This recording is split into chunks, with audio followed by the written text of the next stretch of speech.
মানুষের শ্রদ্ধা ও তার শেষকৃত্যের আয়োজনের বিস্তারিত আমরা জানবো। এই মুহূর্তে ভ্যাটিকান সিটি থেকে আমাদের সঙ্গে যুক্ত আছেন সহকর্মী মনিরুজ্জামান মনির। চলে যাচ্ছি তার কাছে। মনির, আগামীকাল শেষকৃত্য ঘিরে কি আয়োজন থাকছে এবং একই সঙ্গে জানাবেন যে কখন নাগাদ প্রধান উপদেষ্টা শ্রদ্ধা জানাতে যাবেন এবং তাকে রিসিভ করেন ইতালিতে নিযুক্ত বাংলাদেশের রাষ্ট্রদূত এবং ভ্যাটিকান সিটিতে যে বাংলাদেশের রাষ্ট্রদূত আছে তারা।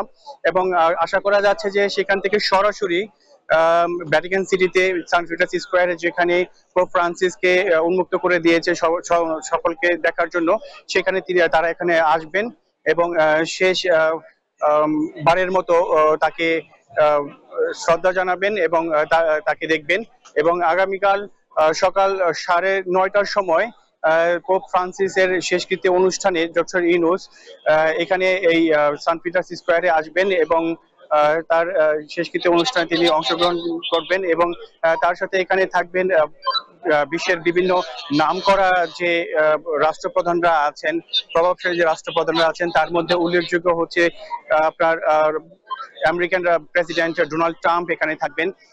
তো এই আজকে সকাল থেকে শুরু করে জনসাধারণের জন্য সবকিছুই উন্মুক্ত করে দেওয়া হয়েছে পোপ ফ্রান্সিসের সবশেষ শ্রদ্ধা জানানোর উদ্দেশ্যে। এবং যেখানে আপনার সেই শ্রদ্ধা জানাতে সরাসরি কাতার থেকে এসে নেমেছেন প্রধান উপদেষ্টা ডক্টর ইউনূস। অল্প কিছুক্ষণের মধ্যেই আশা করা যাচ্ছে যে এই ভ্যাটিকান সিটি সান পিটার্স স্কোয়ারে তিনি শেষ শ্রদ্ধা জানাতে উপস্থিত হবেন।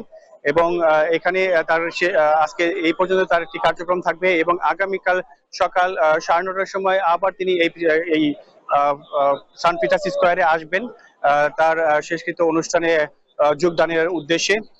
এবং তাকে সান পিটার্স স্কোয়ার থেকে নেওয়া হবে আপনার স্কুইলিনো যে সবচেয়ে বড় যে গির্জাটা রয়েছে সেই গির্জাতে, এবং সেখানে তাকে সমাধি করা হবে।